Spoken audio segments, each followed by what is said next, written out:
And oop, letting more people in as we go. So what I am curious is everybody, I'm gonna re-ask that question because I'm allowed to start over. Uh, Question, who here is actually a career coach or would consider themselves a career coach? Four people. And does everybody use career coaching or they're just here for moral support? Thank you for laughing at my jokes. I see you. I appreciate you. All of you laughing at my So jokes. I'll speak to that if you'd like. So I have one career coaching session that I do, but otherwise I refer out. But I'm just looking forward to learning more and excited for the launch of your SIG. So thank you, Tiffany, for putting this together. Thank you, past President Diana, and also Director of Programming, because you do it all. I don't think she sleeps either, by the way. Welcome all the career coaches, and career transitions do count. Just want to say, anytime where you also feel like you're doing the coaching, it's career focused, and also there's a little bit of a, hey, I feel like I want to consult or tell you what to do, or it feels like they're asking you to tell them what to do. That's really what this SIG is all about. I find myself going into the bad habits. I call it bad habits. Maybe it's not really a bad habit, but my bad habit tends to be I'm the fixer. When I get my fixer mode in, I'm like, oh, I'm coming in here. Oh, you got a problem? Let's go. We're going after it. Uh, who else has some kind of bad habit that you fall into with your coaching when you're trying to be ICF on point with the ICF core competencies? Who else has bad habits that you like to share? Could be in chat, could be out loud, or is it just like the consulting side of the bad habit? Hi, Tiffany. Thanks for doing this. This Hello. is so on time. Hey, everybody. I am Hi, a career Layla. coach and I have those bad habits where I want to be the fixer, and it often truncates and shortens my calls with them as well because I'm giving them the solutions. But what I'm trying to resist the urge to do is do less consulting and be more cognizant of it when I take my coaching hat off and put my coaching hat back on when I'm in consultant mode just for something specific, because I want them to be able to fly out of the nest. I want them to not always have to rely on me for the solutions. Although it's nice to have a client for a year, I want to empower them to be able to self-regulate and feel that they have success even when they're not with me, when I'm not, it can't be in their pocket. So I am trying to blend more coaching into these conversations with people who I'm coaching about their career transitions, navigating the dynamics in corporate, whatever it might be. I really want to put my coaching hat on more than the consulting hat, so it's sustainable. It's sustainable growth for them. But sometimes they need that storytelling or example. So, but I was fixing it too much for the client. And it also, I learned from my coach, I was truncating my own ascension plans for my clients. If I fix it all, then they're definitely not coming back because I fixed it all for them. So there's that I'm Right? working on the balance. Thanks for Yeah, if allowing it a forum to share. Thank you. absolutely. One of the brilliant things that Layla just shared was when they're relying on you. So that's a sign when you're in fix it mode or fix it mode a lot. They're relying on you. They want all the answers. That's what they come to you for rather than setting those expectations. That goes into, for those keeping track of core competencies, setting that agreement off the beginning right there. So that's one sign.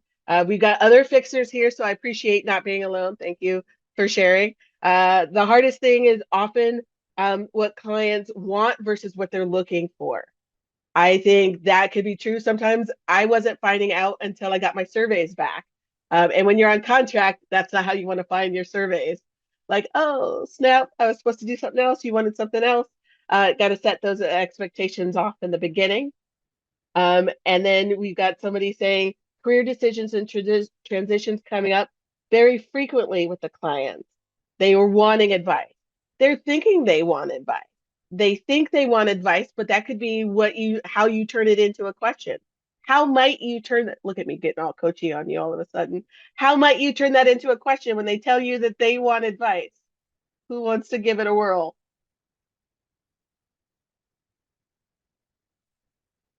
how might you turn it into a question, a coaching moment when they say that they want advice? Look at Diana. Thank you for helping out. What would change for you if you had those answers? That's a master coach right there. Play that in there. I'm gonna save that for later. Okay, we're gonna heart that. Save that chat. Okay. Diana feeding us the question. Yes, that would be one way to do it. But then it could also be an opportunity for you to note them looking externally for that support and finding out if that's a trend. Because maybe they're always asking what everybody else is doing, and then all of a sudden they're not making decisions for themselves. So there's an opportunity for awareness in there. So for those of us that are fixers and those of us who may or may not admit to having bad habits, what are some things that you've done that is either helped, that has helped? We'll just say it like that, that has helped you in overcoming some of these bad habits, besides this SIG, which will help. What are some things that you've tried that could help?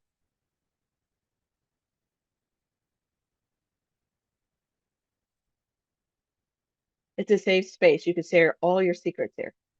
So I'll jump in. I have what I call decision rubric, and it's for major life decisions, but I use it mostly in the career coaching space. And Layla tried it out and had some success with it, so that's exciting.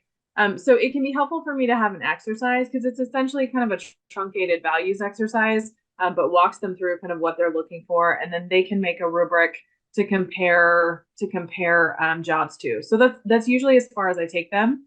But then that also helps because I'm not sharing my experience. It's really soliciting from them what their experience is. And I find it helpful because even if someone's like, oh, I definitely want to stay in tech and I definitely want to stay in management, usually tech and management doesn't end up on their values list. So it can be good for creating awareness. And also I find with the structure, it can be helpful so that I'm not just giving my perspective or advising.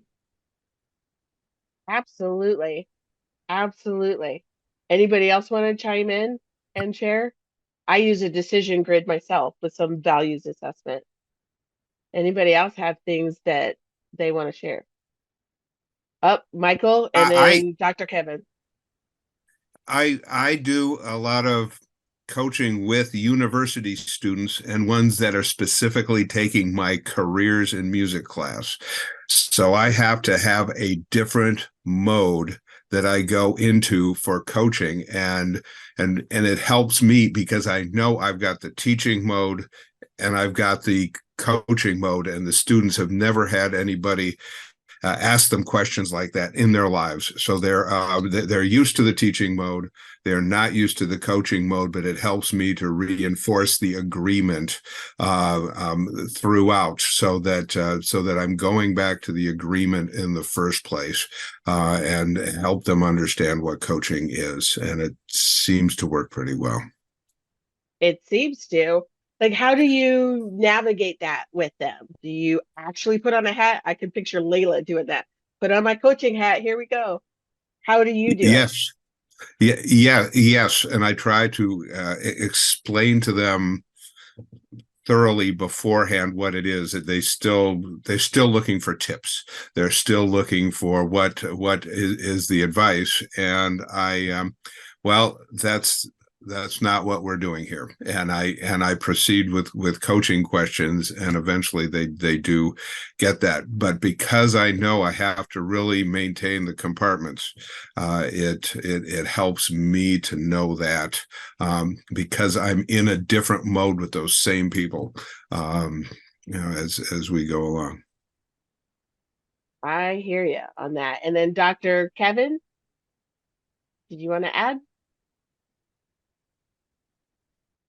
Not on mute? There we go. Is that better? Yeah. Yeah. So very much, I want to just piggyback on what Michael had said, is that, the key is to use the two different hats. I don't have the physical hats. I use kind of the virtual hats of moving them. One of the things I do recognize is that there's a good portion of the people that I get, and they're mostly executives, is that they need coaching. and there's usually some gaps in tools that they just don't have, even if they are reflective about it, right? You know, that with regard to productivity or management or whatever. And what I've done, and I found successful is to be able to say, let's put this on we're going to put that request on the side if this works for you. And then let's schedule a consulting session, you know, in as a separate element. So I keep the two separated, and then that way they keep that mindset of kind of where I want them. But I will do a consulting session with them if I realize that no matter how much they reflect, they just haven't had the education or knowledge or exposure to a tool. Part of the brilliance of what's coming out of that for me is putting them at choice. That's where it becomes more of the partnership, where you put them at choice. Like, if I answer that, we're going more towards consulting. Do you really want to be told what to do? Like, depending on how you frame that, they might be like, oh, well, when you put it that way, I don't want to be told what to do. Yeah. But instead, I might actually like some coaching and realize what I actually want to do. Right. And the thing I've done, Tiffany, which I think helps the client, because we do a kind of a combination of coach consulting, is that you know, when we start, I really focus on keeping them in the coaching mode as much as possible to really get them to understand the value of that and let them know there will be some things that'll come out after we've kind of gone through some reflective questions to go deeper that I may recognize as an expert that is missing. And at that point, at the close of our session, I may suggest that we do a separate consulting session independent, and if that will work for them. And usually I can keep them in the mode that really is the most benefit to them. I can't get over the fact that you called it coach consulting. And so like I'm stealing that, quoting you. I might give you credit, but I'm stealing that, just so you know. Well, you know, the website actually that launched yesterday is called coachsultants.com. So you can steal it, but I think I've got You beat me. Okay, I got I've you. got the URL is mine. Okay. Well, feel free to put that in chat, because when we save the chat, then all the stuff will come with it. Sure, be glad to do that. We'll check out this consulting site for you there. Coachsultants.com. Consultants site. Yeah, thank There you. you go. So one of the things I did put in the chat, I told you it's going to be a little interactive. So is a coaching moment, like how to set it up. I kind of made a slide. It's a little branded. It's a picture of me, but the text is good. So 4 ways that I like to set up clients before we get into session so that we get them more into the coaching side of things is I might write them out powerful questions to get them thinking and primed for coaching, sort of like pre-work. Before I'm in one of those contracts, of course, it's with the tech bootcamp because why the heck not? And so some of it is supposed to be advisement and some of it supposed to be coaching. So how I keep it separate so that my calls are coaching, because I also figured out that the written part isn't coaching or it doesn't count for ICF. So I'll do some of my prime work there. I'll ask them for a call. So a couple of like, especially if you're back and forth with somebody, like 3 emails, I feel like baseball. 3 strikes and you're out. Three back and forth, and we should have a call anyway. So that's a chance for more like a deeper conversation. But in the emails leading up to the call, you can set them up and start explaining what the difference between coaching and consulting is, or coaching and advising is, and setting those expectations. The other piece that we're going to talk about is to avoid the hook. The the hook would be anything that they say that makes you want to answer, that either triggers your fixer or that basically, no, I really want you to tell me what to do. Tell me what to do. And when they tell you that, that could be the hook for some of us. Actually, are there any other hooks that really get you? What does a client say where you're like, and I really go into my fixer mode, or or that triggers the bad habits. Anybody want to share their hooks?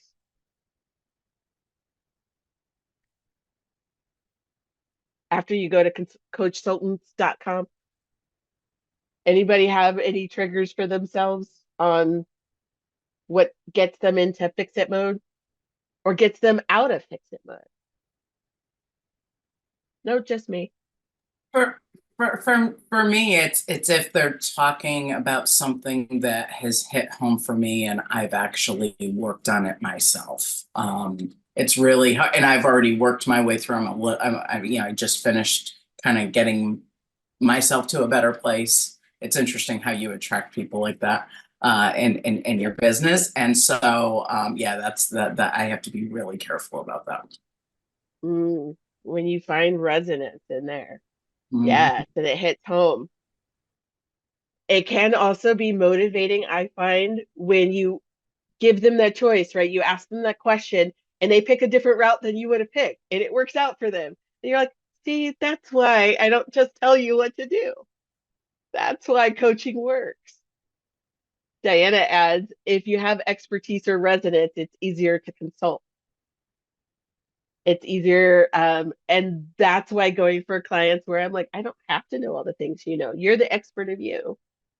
One of my, I would say, bad habits to get into, especially what ended up happening for my credentialing is I started off, I did get my ACC. I'm like, I'm going to do this, ICF all the way. Yay. And then I got busy and like, bills were calling and I was like doing the thing. And so I got all confused because I had not fully like got into like figured out that you could get all your CCEs at ICFLA. Like, how easy was that? Like, I wish somebody would have told me sooner. But here I am now, getting all my CCEs. So hey girl, hey. So that becomes the opportunity where I realized that one of my struggles was actually asking open-ended questions. Does anybody have like that struggle where you're like, oh crap, that was closed. Oh, that was closed. And I thought they were like all landmines. Like you couldn't do the open, like close, like you couldn't ask any closed-ended. And so then I went to the habit of, okay, all my questions are closed-ended. How do I get out of that? That becomes part of why I would get into fix it mode, because then I feel like I already bombed this coaching session anyway. So part of what I ended up coming away with was an easy way to get myself to ask questions that were open-ended. Does anybody have any tricks for how to do that for themselves that they would like to share? Oh, Dr. Kevin, Coach sold Yeah. us. All right, I'm gonna put my consulting hat on rather than the coaching hat.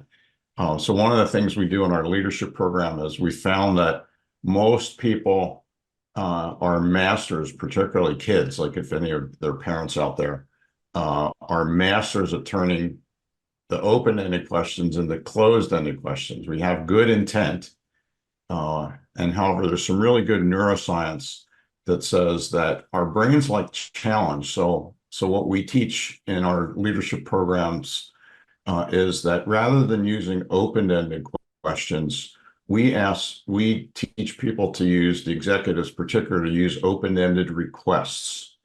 And what the brain wants is it wants a challenge. When I throw out something, an open-ended question, like, tell me your ideas of what can be done to improve this employee's productivity or whatever it is. And usually a lot of times you'll get, well, I don't know. I just don't know. And then you're kind of stuck and you have to pull that out. But if you ask them, tell me the one thing that you've experienced that you've seen successful people do to move from A to B, what is that? The brain wants that challenge, whether it's one or two or three, depending on how deep you want to go, that it's almost impossible for them to turn that into a closed-ended question. So that's my best tip for the day. Well, that's not your best tip for today, but we'll take it. All right. That was good. That reminds me of the I don't know, that answer. So far, I've got the best comeback for the I don't know. I say that, but I'm gonna knock on wood because I said that out loud. When the client says, I don't know, I say, well, if you did know, what would the answer be? 100% response rate to that. for some reason, that part works. So there's my other tip for you today.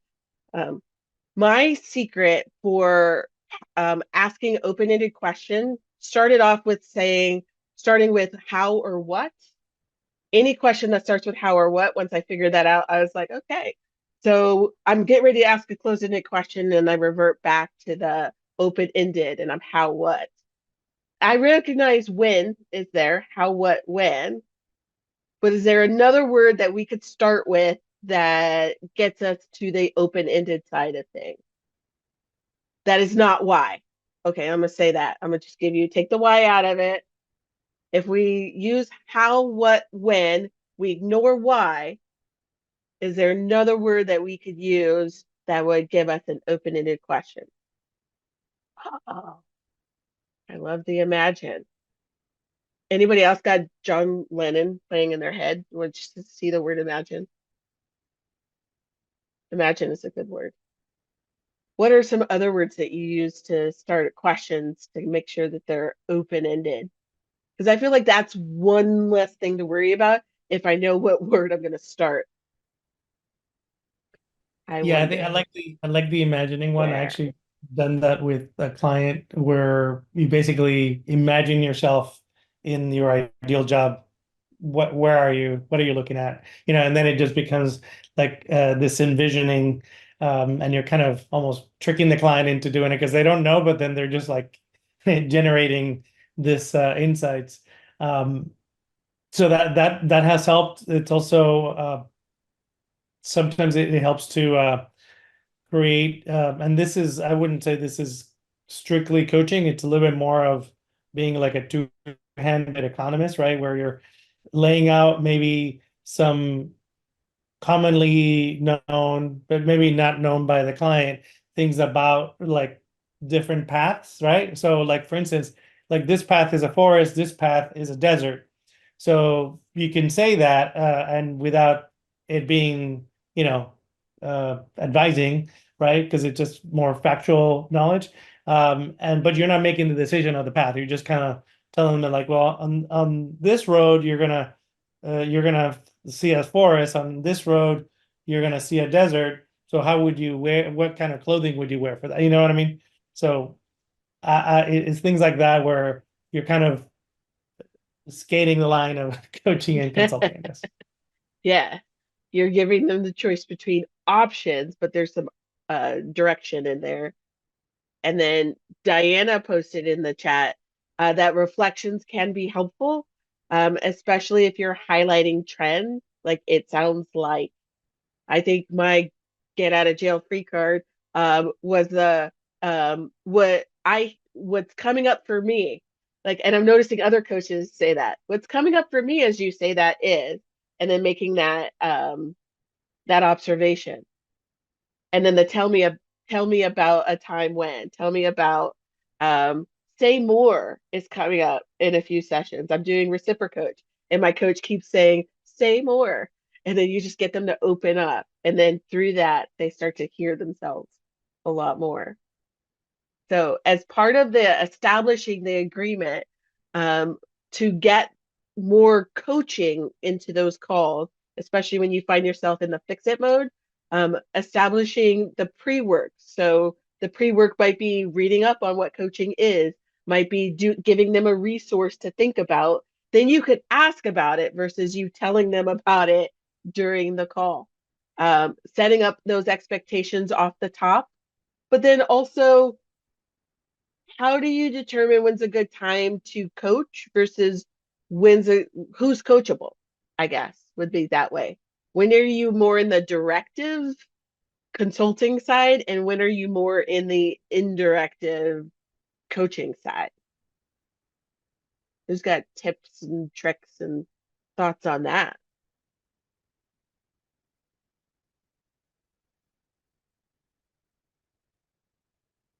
You came to just listen, didn't you?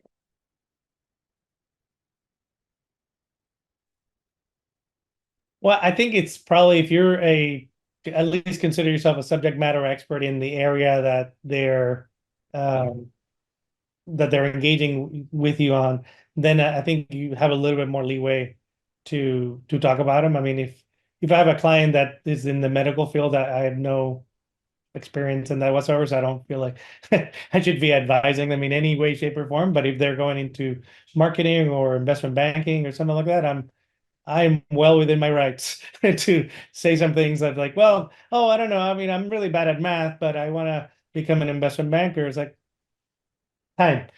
So, so you can have those conversations and just make sure that people are, um, but kind of making decisions based on what they want, but also assessing taking stock of their situation.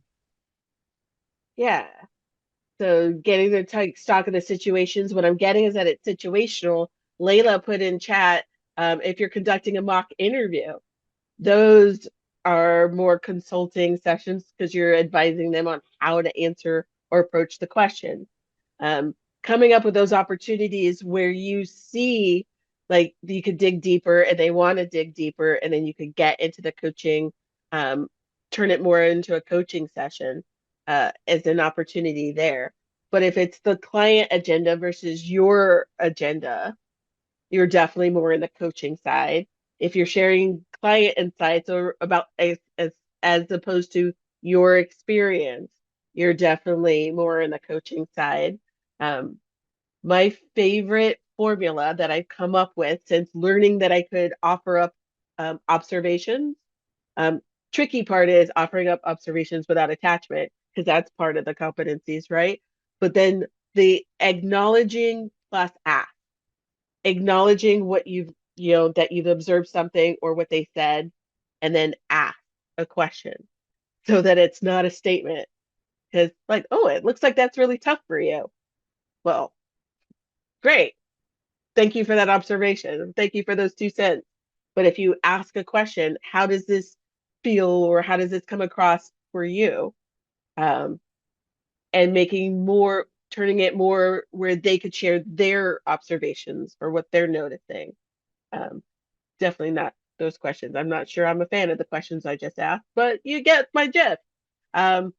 Sort of acknowledge plus ask is really how I have been really working with other career specialists, especially on how to share their insights or share their observations, because it's the power of being able to notice those trends that could build the awareness towards change.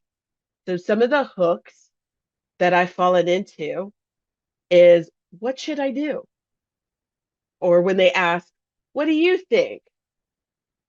Oh, but my trigger is not even a question at all. It's when they say, I'm not good enough. And then I'm like, oh, but you are. And then I get into cheerleader mode. So it turns out I'm a fixer and a cheerleader, like all rolled up into one. And so those are a few of my hooks. Part of the way to get around those hooks is to, like, there's 2 things that I have realized is you could either rescue them, and that goes to what Layla was saying, then they're relying on you, and then you start to see signs. Why are they coming to me for everything? Oh, because I give them all the answers. There becomes a sign. Or you can empower them. So you can rescue or empower. You can encourage or you can explore.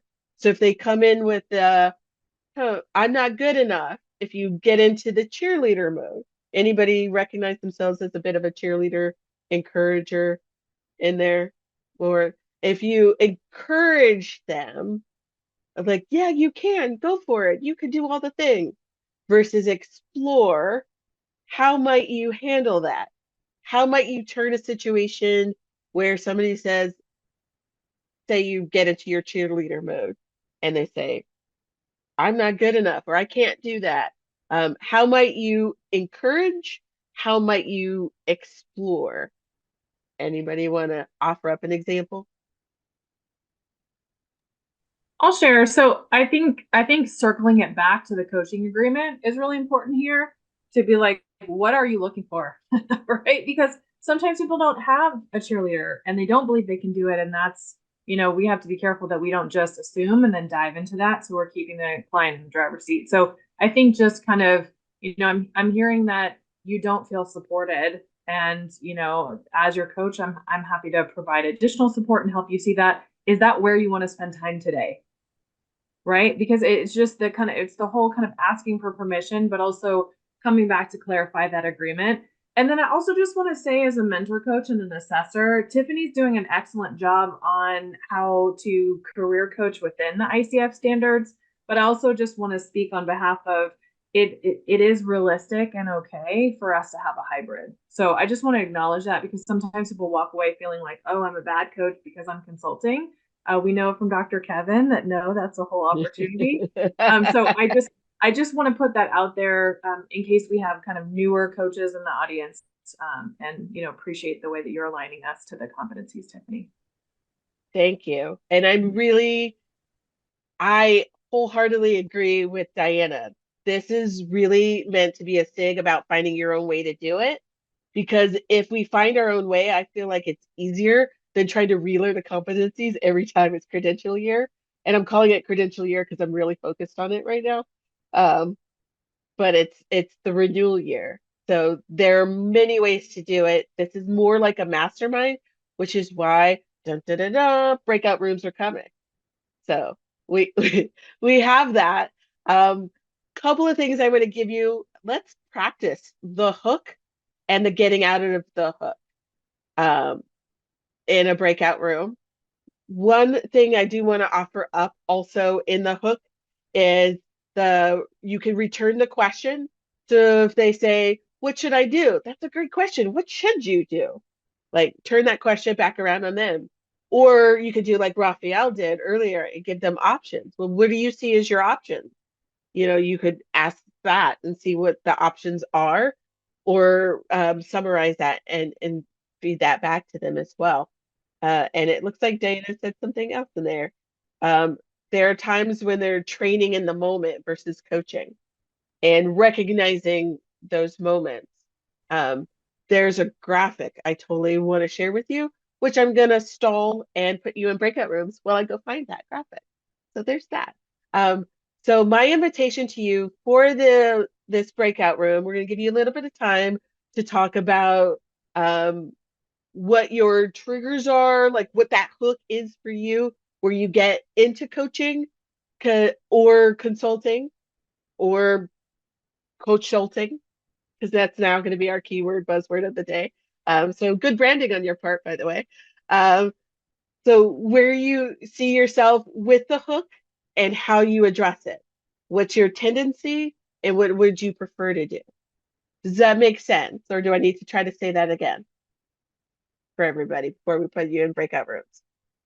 Okay. Identify your hook. Practice, identify how you normally handle the hook and how you prefer to handle the hook. So the hook, Layla's feeding me questions. I just wanted to give a shout out to my good pal Layla. Layla is like, tell me what the hook is. So the hook is anything that triggers you to not be in coaching mode when you prefer to be in coaching mode. So for me, that would be, what should I do? What do you think? Or tell me what to do in the I'm not good enough. Those things that get me more into the fix it mode. Defining what your hook is for you will be part of, and I stall so that you can have time to think about it. Well, I figure out that they did bury the breakout rooms. So that button is all like up in there. So we've got just a handful of participants. Let's see. Oh my goodness. Okay, so I'm warning everybody that not on camera and on phones that you're going into a breakout room, or you could stay here with me. So we're going to go for about 2, so you have time to talk between each other. 2 people per breakout room. Let's see how we do. On your mark, get set. Set that all up. Recording. I literally had Zoom just pick the rooms. So welcome back, everybody. You can't blame me for like whatever room you ended up in. I mean, you can, but not my fault. Not my fault. Not my fault. Welcome back, everybody. So how was that experience? What are your those, I'm about to stack questions. I'm already calling myself out. Uh, what was that experience like for all of you? Who would like to share? This is Ruth, and I just shared that I have a client that always like to say, so what do you think? And what I would try to do is turn it around and I'd say, well, I have some ideas, but I'd like to hear from you first. Why don't you give me your thoughts about that in order to just really kind of stop the kind of point where she wants me to tell her what to do.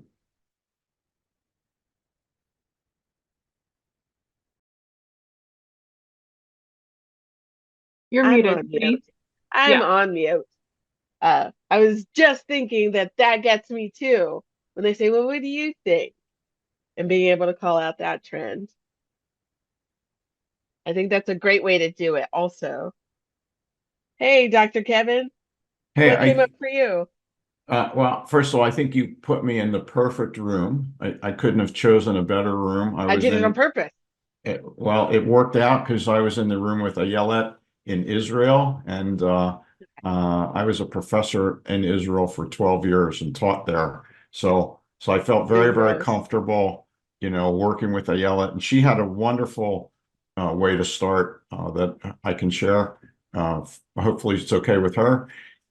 Is that she says, to really tell me when you get that question, tell me your options, right? And then ultimately we can get to one for me, but I'd really like to hear yours first. And what she told me, which I really liked, was if you give them enough room to really talk through it, you never have to get to your options. Well, you start. Like that's what that is. Nice. Sometimes they just need that starting point, like that's coming up with AI and using Chat GPT for anything, right? You just need the thing to get started. So maybe that's the question. Who else would like to share?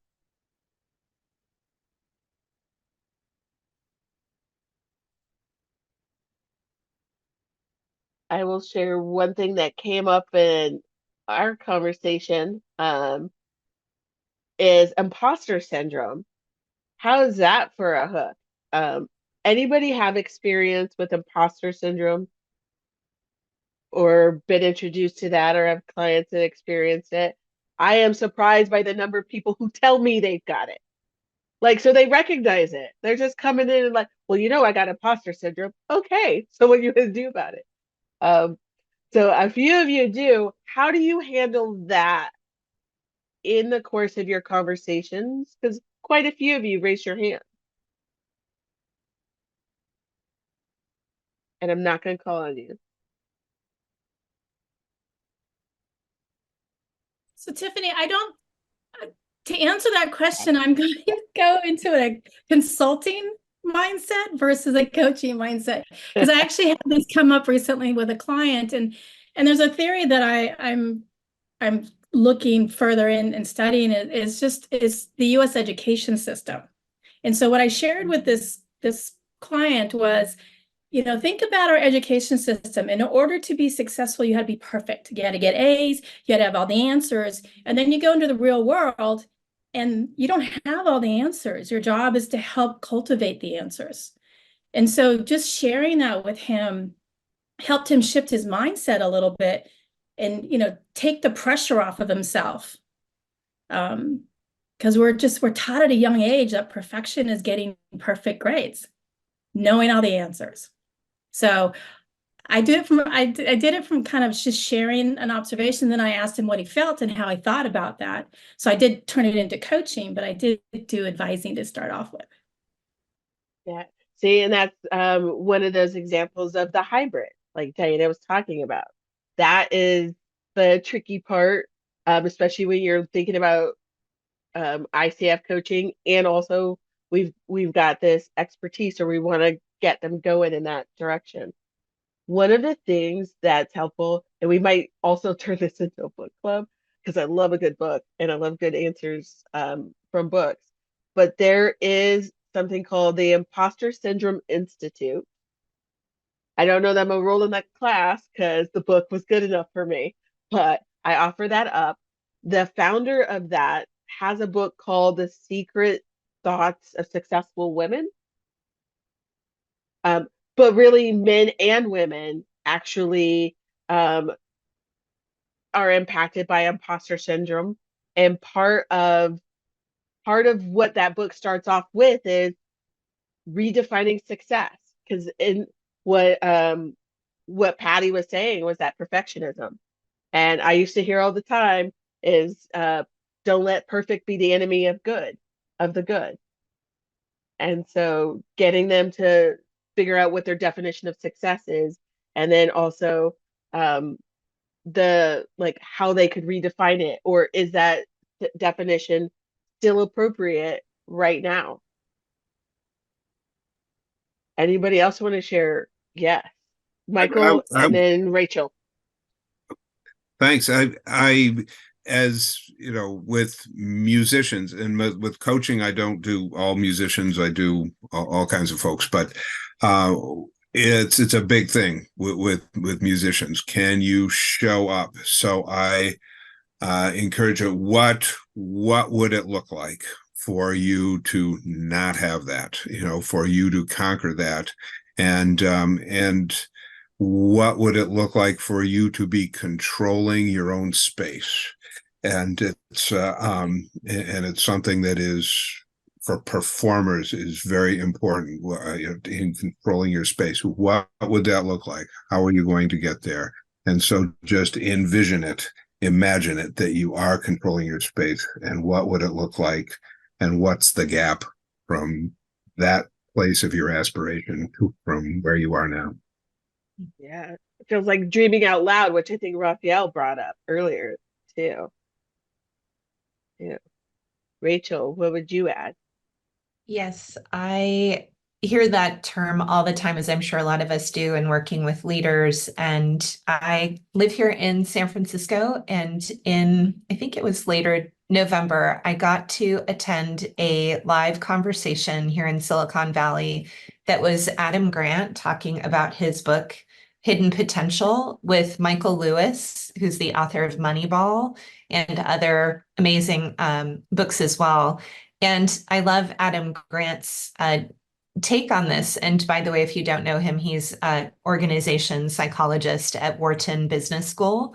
And Adam Grant poked at this term itself and questioned. He said, why is it a syndrome? How did it become a disease? And, he was very playful in how he was talking about this, sort of bringing a little bit of levity to just looking at the language itself. And he said, what if instead the reframe is, I had an imposter thought? Okay, I'm having an imposter thought when I think about that stretch or that new opportunity or this challenge that I'm dealing with. So that might be interesting in a frame that people could use. What if it's just imposter thoughts? I'm having an imposter thought. Yes, great reframe. I'm having an imposter thought. But the first thing is the awareness, right? Identifying that that's happening. One of the things that I find useful are resources, and I'm also very visual. That Imposter Syndrome Institute also has, I'm just going to drop a link in chat for them, some series of infographics where you can look at the impact of imposter syndrome. And of course, I'm not telling them or whatever. And 5 types of imposters. But part of what that brings me to is the awareness. How do we bring this back to make it more coaching? And some of this is awareness. It could be, sometimes I will offer to send resources between sessions so that they could sit and reflect and then come back and we do more coaching around that. But as Diana put into chat, the advice trap can help in clarifying coaching versus consulting. So great resource for leaders wanting to learn more about coaching. So there's those things. Oh, sorry. It can also help with the hooks. So basically the advice trap is essentially looking at, especially if you're a manager or consultant or leader, is like what your hooks are. And then how to kind of integrate more coaching. And then Taming Your Gremlin, if you're looking at, I have an imposter thought, it's a really old resource, but it was very influential and impactful for the way I talk to myself. So I think I love the reframe from Adam Grant. Thanks for sharing that, Rachel. And also it just percolated those resources for me, so I wanted to share. Taming Your Gremlin. So that's a book.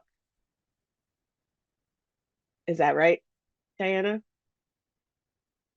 Yeah, I think you might have done some podcast episodes as well, but essentially it's kind of the dialogue with the voice that tells you that you can't. So I think that's one of the cool things is that this, we're looking at, yes, the topic may be career coaching, but you've really taken us down the kind of social, emotional, whole person road. So shout out to you for that. Yeah, because we bring our whole selves to work, or at least more of us want to. At least that's the trend I'm noticing in my clients as well. So that did come up, and go for it, Susan. You wanted to add? Yeah. I work with a lot of creatives, and as I hear many of you talk, you saying, they see this or I'm visual. And oftentimes when someone talks about imposter syndrome, I ask them what does it look like? What's the form? Is the little person on your shoulder? Is it your mother? Or is it that gray cloud over you? And sometimes by being able to visualize it or label it, you're then able to have a conversation where you can override it. So that's been helpful with my creative clients. Yeah. I've been known to also ask, whose voice is it? In the off chance that it's like some other person from the past history, like a parent. Like my mom says a lot of things to me when she's not in the room. She don't know it yet, but some of those things come up for me as well. Layla did mention in the chat that working with clients with negative self-talk, thinking, and imposter syndrome, and on naming their inner critic. So part of working with that. Anybody else have a share that they want to share with the group about either addressing that self-talk, since we're in the hooks, and taking it into turning this into coaching versus consulting, or maybe we do both or a hybrid?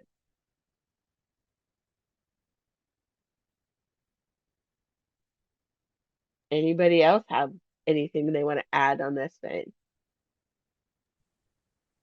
Tiffany, I want to add for me, and I often focus on a lot of women and women of color. And so for a lot of the women and executives I've been working with, we have a lot of discovery about where the shift became external validation.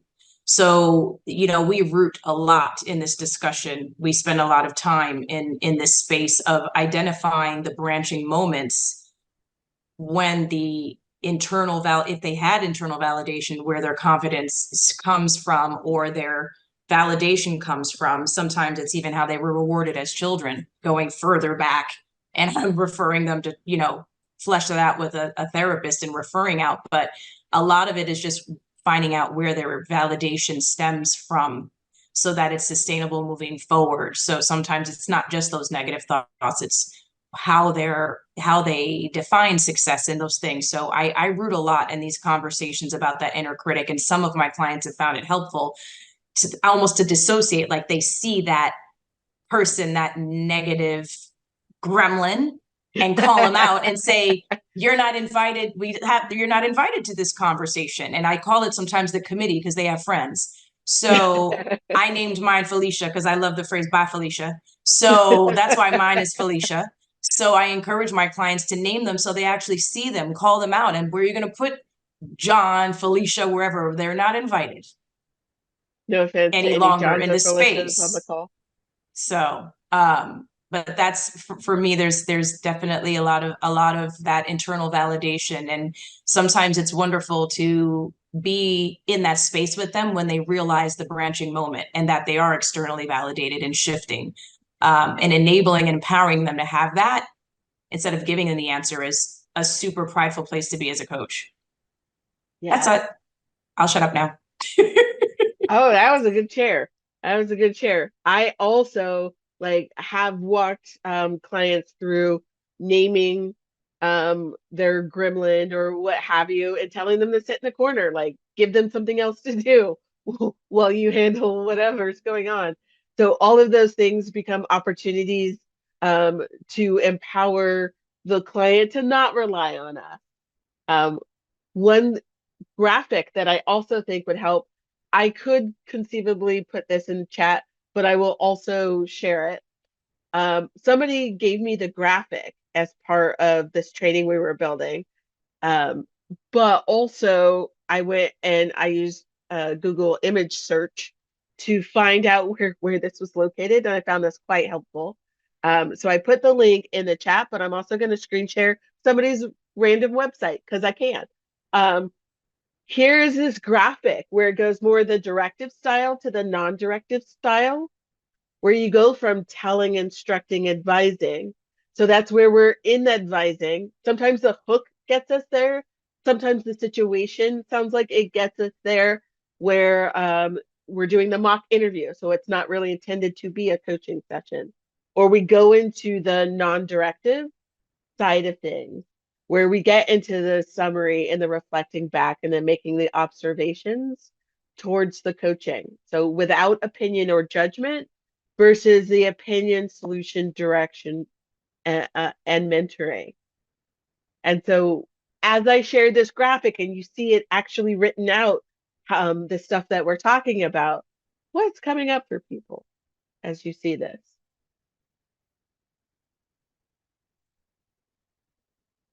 Thanks, Raphael. Is it this graphic itself that you feel like is a good framework, or just being able to see it written out like this? Yeah, no, seeing it's good because overlap? it's a spectrum, right? So Yes. that actually just helps you to kind of seeing where the line is and kind of flowing through it. So that's really helpful for me. Thanks. Yeah. And it's got this overlap, which makes it like maybe that's the hook. When you get into them, you make one suggestion and it's really easy to make the other one. Or the giving feedback, which so that the mock interviews could be broken up into two parts, where you do the directive stuff, but then you get into coaching. How did what was your experience with that like? How would you prefer to answer those questions? And you get more into the coaching, so you could like set up this as an opportunity to go more into that corrective style in there. But it also depends on the client or the time that you have. 30 minutes, you're not trying to go deep, maybe, unless you're a master coach. So I thought this was a useful tip to way to actually see it all come together. And then you could see when you're in that mode, or you can actually draw the line. And maybe this helps with clients. You make up your own version as a coach consultant. Hey, shout out, leaving that impression. But then also you have this as a marker to say, okay, I can see where I am on this spectrum in there as well. So as we are, can you believe the time together? I'm not going to sing to you, I promise. I feel like I wanted to like do those closing songs like some of the TV shows used to do back in the, nobody's smiling at that. Okay. So And definitely not Lauren's hands gonna. up, Tiffany. Oh, yep. Hey, Lauren, what would you like to share? Oh, I Thank just you. put my question in the chat, but I think my observation is there's not a universal, oh wait, let me lower my hand. There's no universal definition of what a career coach does and doesn't do. And most people don't understand what peer coaching is. I observe that the majority of people expect something along that red continuum of more directive. And I'm just curious how people who've been doing it a long time are setting those expectations of what it is and isn't. Excellent question. Who would like to chime in before I do?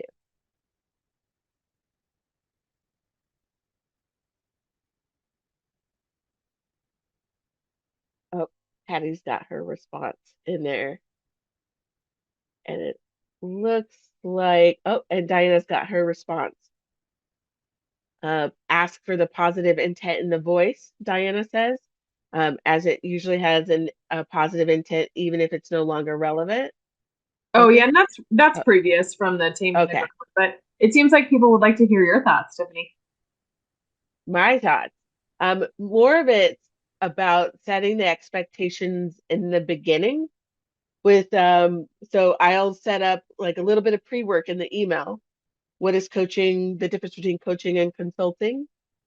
Um, and then setting that agreement or revisiting that agreement during the course of the conversation. So setting up that agreement, or for those who have gone through Gretchen's training or some of my masterminds, the difference between expectations and agreements. Having that moment where you talk about what those expectations are from the session, and you start to basically onboard them as a client. You set your expectations for being able to coach, what they can expect as a client and what you expect as the coach. And then when stuff comes up or starts to go off the rails, you can revisit that. You know, we did agree to doing this, or this was the topic. Where would you like to go from here? Or is this useful? So I And have been, oh, oh, sorry. go for it. Go I'll for it. just add on that, Lauren, to me, the way that I see it, and I think this makes me perhaps a minority on the MCC side, but so I think that's an important voice, is that I offer everything I have in service of my clients. And usually that's not the answer, and my answer is not necessarily their answer, but ultimately because some of my clients are specifically hiring, a lot of my clients hire me for my leadership experience and want that context. That I'm not withholding. So, I do the whole kind of what Ruth was talking about, like, what are your ideas first? We often don't get to my ideas. But also, I tell my clients in the expectation, like, look, if you want my opinion, you can ask me for it, but be prepared that I'm going to ask you your thoughts first. So I just think that it's important that, I think that continuum, that red-blue continuum is great. If you're on your ICF exam or building your portfolio as an ICF coach, it's really about building skill in the blue. But if you have expertise and insight in the red, that's sometimes what differentiates why a client chooses you versus someone else. So hopefully you find that validating wherever you are on the spectrum. Yeah. Yeah. I will, if I find a client prefers that, because survey feedback, I also get surveys. How are your expectations for the session? Did this go according to plan? What would you prefer? Like, however they want me to show up. I have to be mindful though that I'm showing up, if I'm telling them it's coaching, that I'm showing up as the coach versus when I'm being more clear on that. I'm also doing work international, so I feel like I have to be more clear when I'm being direct, because not everybody wants me to be direct in the US, but outside the US, they're like, no, give it to me. Let's talk. So I see a difference in that with my clients too. So I might do like Layla and put on the hat. Say, I'm gonna put on my direct communication hat. Are you ready for this? Do you want this? Do you want to go there? And set up those expectations. We are wrapping up, and I would love to hear people's takeaways from our first career coaching SIG. Um, who would like to share what they're coming away with from today's conversation? I can share. This is Sylvia. Thank Hi. you for this. This was really helpful. I think what I'm taking away is really this is a fluid process and it's okay to do hybrid. I think it's really doing, a disservice to a client if I really know the actual answer, like for technical, have a technical knowledge on something, yeah, offer it up. But, just make sure that they know that that's not coaching and that's consultation or mentoring, whatever. So yeah, so thank you. I'm taking away more of an idea that it's okay. It's okay to have this relaxed approach or just be more clear on, what you're actually doing. So thank you. You're welcome. Thank you. Who else has a takeaway they would like to share? And thank you for the kind words in the chat. And more diagrams. I love a good tool. So Bloom's taxonomy shared by Susan in the chat. So for those who don't know how to save the check, because there's some resources in there, people's LinkedIn's could be in there. I can share this out afterwards also. But if you open up the chat window, there's the 3 dots and it says save chat. If you've never done that before, we're full of learning here. Go ahead and save the chat. From this point, it should save it all going on there. And since we are wrapping up, thank you all brilliant minds for all your sharing. I am going to walk us through the last little bit here because I know you want that encode. So what we have for you is a nice big thank you for embracing this session, for sharing your information. Otherwise, that concludes today's session. Thank you. Thank you for coming. Thank you for seeing me. Thank you for sharing. Thank you, Tiffany. Thank you. Thank you, Tiffany.